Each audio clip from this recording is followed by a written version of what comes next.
19 services bancaires gratuits à partir du 1er octobre, la mesure expliquée dans cette édition.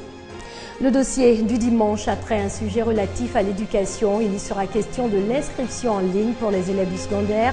L'opération comptant pour la rentrée scolaire 2014-2015 a débuté en effet le 15 juin dernier. Mondial 2014 place ce soir à l'épilogue la grande finale qui se joue entre l'Allemagne et l'Argentine. Bonsoir à tous et bienvenue dans ce journal. Et on ouvre cette édition dominicale par un sujet d'économie. À partir du 1er octobre prochain, 19 services bancaires seront gratuits. Cette décision de la Banque centrale des États de l'Afrique de l'Ouest, BCAO, a pour but d'accroître le taux de bancarisation jugé faible en Afrique de l'Ouest. Tout de suite, les explications de Adama Koné. Un compte bancaire qui n'a subi aucune intervention ou mouvement de la part de son titulaire ou de ses ayants droit pendant 10 ans présente les caractéristiques d'un compte dormant. La Banque centrale des États de l'Afrique de l'Ouest, BCAO, est déterminée à faire le ménage au niveau de ses avoirs. Elle vient de donner l'ordre aux banques de l'espace UEMOA de rechercher les titulaires de ces comptes par tous les moyens. Après 6 mois de recherche, si le titulaire d'un compte silencieux depuis 10 ans n'est pas retrouvé, alors la banque est priée de transférer les fonds dans les livres de la BCAO. En Côte d'Ivoire, en décembre 2013, le gouvernement avait déjà dévancé la BCAO en lançant une opération de recherche et de localisation des propriétaires de 800 000 comptes inactifs dans la zone UEMOA. Ces comptes ouverts par les nationaux ivoiriens totalisent un montant de 62 milliards de francs CFA. L'opération de la BCAO ne concerne pas les comptes soumis à une surveillance particulière du fait d'une décision de justice ou de l'administration. Les dépôts à terme ou comptes bloqués d'une durée de 8 ans ou moins et les comptes ayant un montant de moins de 20 000 francs CFA. On se rend à présent à Grand Laou. Attention, le trajet à l'intérieur de cette ville balnéaire ne sera pas forcément aisé. Grand Laou essaie voir un parcours accidenté qui ne facilite pas du tout le transport des personnes et des biens. Mais il n'y a pas que la voirie qui pose problème à Grand Laou. Vous le verrez, les robinets d'eau sont également à sec dans la région. Éric Goré et Franck Coyot. Des voies difficilement praticables gagnées par une dégradation prononcée. À cela s'ajoute un manque d'eau crucial, c'est le décor qu'affiche la ville de Grand Laou. Pour près de 12 000 habitants, cette ville n'a qu'un seul château d'eau qui n'arrive d'ailleurs pas à satisfaire les besoins. Entre voies délabrées et manque d'eau, le quotidien des populations. Le château d'eau est dépassé, c'est pas facile. Se lever très tôt le matin, aller dans les bas-fonds, chercher de l'eau à boire, voilà, c'est pas facile. Il n'y a pas l'eau. On a problème d'eau là où ça va pas même. Il n'y a pas l'eau. Qu'on a plein de l'eau. Normalement, souvent, ils se lèvent à 4h du matin, à 1h, pour pouvoir puiser l'eau. Des situations bien connues des autorités municipales. Elles disent avoir un plan, mais sollicitent aussi l'appui institutionnel. En termes d'eau potable, en termes d'électricité, d'infrastructures sociales de base, là où est très mal logé. Le budget qu'on a n'est pas totalement suffisant pour réparer le bitume, qui coûte très cher ici au kilomètre. Mais je voulais dire déjà que dans le cas du PPU, là où a été programmé. Bonne nouvelle cependant, après la saison des pluies, quelques travaux de voirie pourront voir le jour pour le bonheur des populations de Grand Laou. On parle religion avec le ramadan qui suit son cours. Plus de 2 semaines déjà que les fidèles musulmans se privent de nourriture du lever du jour au coucher du soleil. Et la tendance est au don de sucre en cette période de ramadan. D'où vient cette pratique d'offrir du sucre? Le Coran s'exprime-t-il sur la question? L'on en saura plus grâce à ce reportage de Ouattara Hamadou Walter de RTI Boaké. Mois de piété, de pénitence et de partage, le ramadan est une période au cours de laquelle les fidèles musulmans reçoivent du soutien de leurs proches. Ce soutien se traduit par des dons de vivres et de non-vivres. Ces dons sont composés pour la plupart de sucre. Pourtant, ce don de sucre devenu pratiquement une tradition en cette période a des origines méconnues. Nous donnons le sucre à nos collaborateurs. On est venu trouver ça. On n'a qu'à suivre la trace des anciennes personnes. Pour les guides religieux, le don de sucre n'est pas un acte religieux, mais un élan de solidarité. Solidarité recommandée par la religion. Depuis le temps des colons, le sucre joue un rôle d'approchement entre les êtres humains.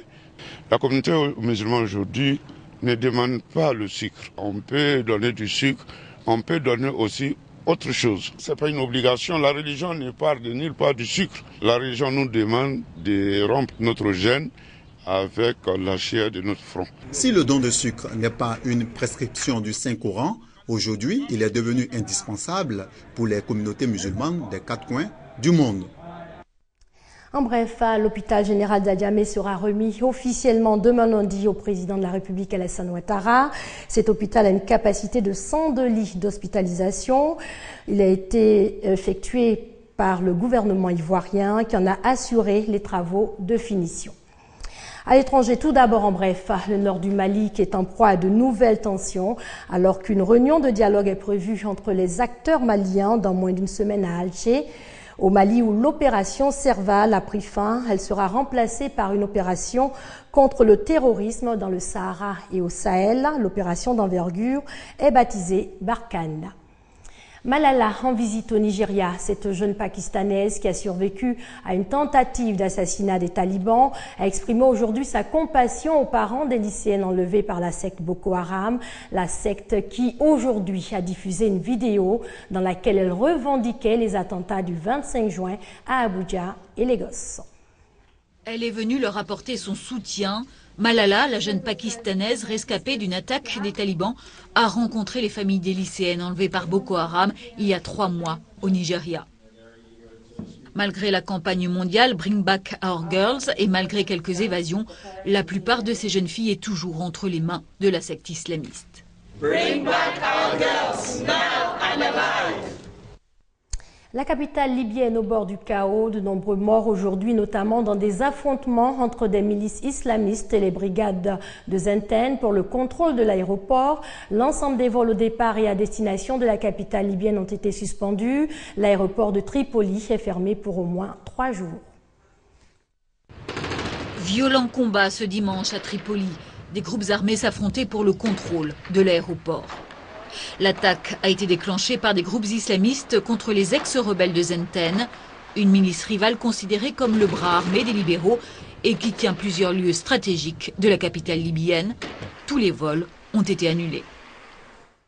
En bref, demain lundi, Paris sacrifie au rituel du 14 juillet avec le traditionnel défilé militaire sur les Champs-Élysées, une fête nationale aux couleurs de la Première Guerre mondiale, car l'événement donnera également le coup d'envoi des festivités marquant le centenaire de la Première Guerre mondiale. Israël et le Hamas s'installent finalement dans un conflit meurtrier. Malgré les appels à la trêve, Israël annonce des bombardements massifs.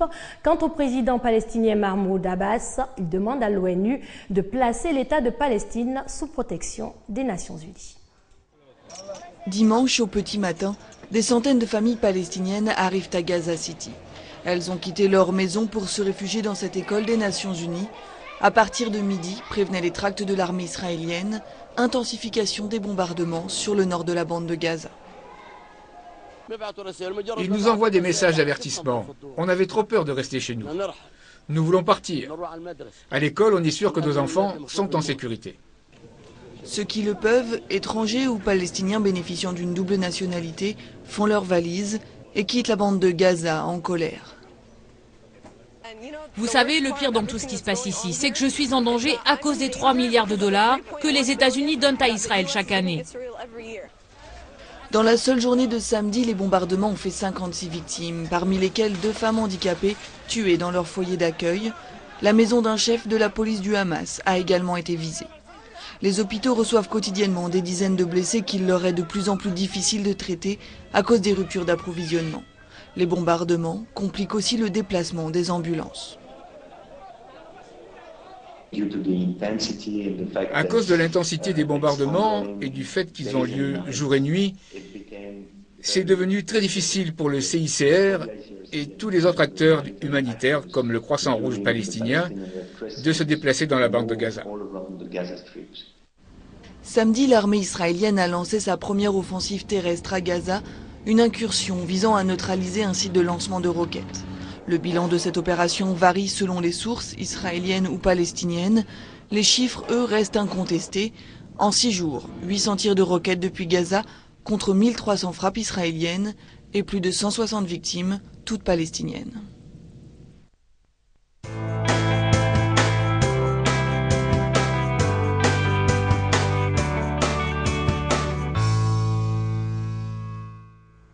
Place au dossier du dimanche. Il est consacré ce soir à l'inscription en ligne pour la rentrée scolaire 2014-2015. L'opération qui a débuté le 15 juin dernier concerne 2 millions d'élèves du secondaire issus du public et du privé.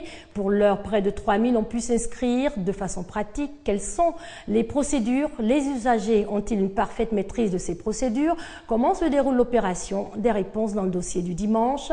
Il est signé Aminata Sissoko et Franck Kouadio.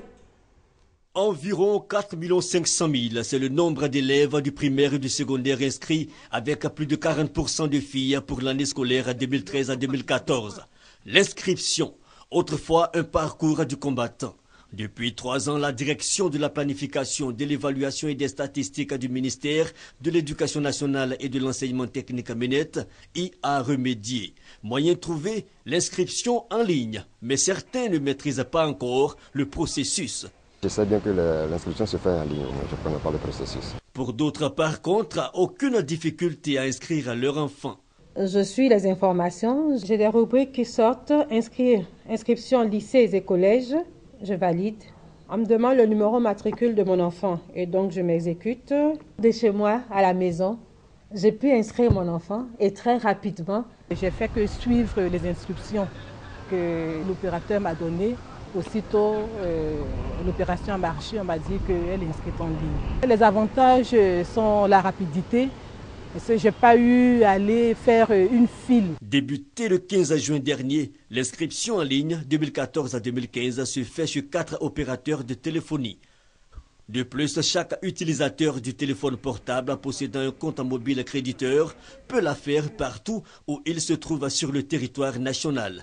À ce jour, ce sont plus de 2500 élèves qui sont inscrits.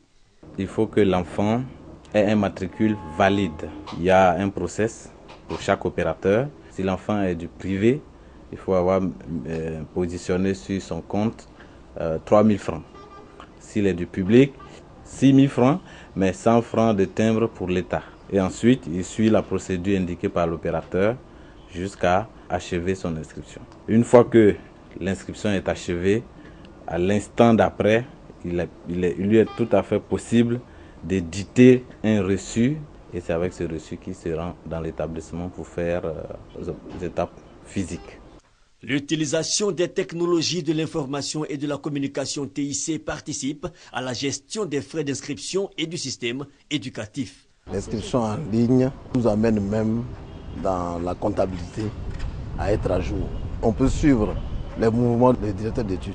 Aujourd'hui, tu vas sur la ligne, quelle que soit la distance entre toi, le fondateur et ton établissement, tout de suite, tu sais combien d'élèves sont inscrits. Pour le ministère, cette inscription en ligne-là nous permet de fiabiliser notre fichier. Pour les élèves eux-mêmes, l'inscription en ligne leur permet de savoir s'ils sont dans le fichier national élèves. L'inscription en ligne permet aux parents de ne plus se déplacer dans les établissements scolaires.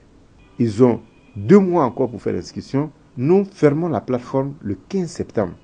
Si d'ici le 15 septembre, les enfants ne sont pas inscrits, ils auront des problèmes. Même si l'inscription en ligne a de nombreux avantages, certaines personnes rencontrent toutefois des difficultés. Il y a eu un cas ici où lui, il est passé en première.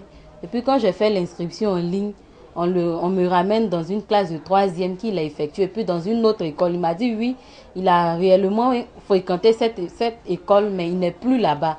Lorsque vous changez d'établissement, vous n'avez qu'à mettre simplement le code de nouvel établissement. Mais sans le code, si vous avez juste le matricule, vous êtes inscrit dans votre ancien établissement.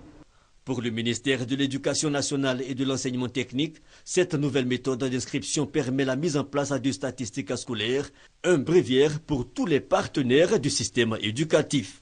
Débuté le 15 juin dernier, l'inscription en ligne s'achèvera le 15 septembre prochain, jour de la rentrée scolaire 2014-2015.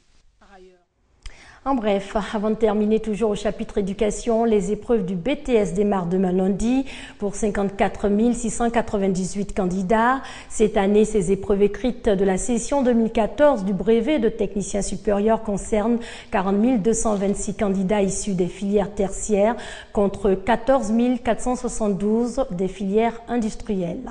Et pour terminer, Mondial 2014, fin de la compétition ce soir avec la grande finale, l'Allemagne face à l'Argentine. Les Allemands sont donnés favoris. C'est ici que l'on s'arrête pour ce soir. Excellente soirée sur les antennes de la RTI, la marque du service public.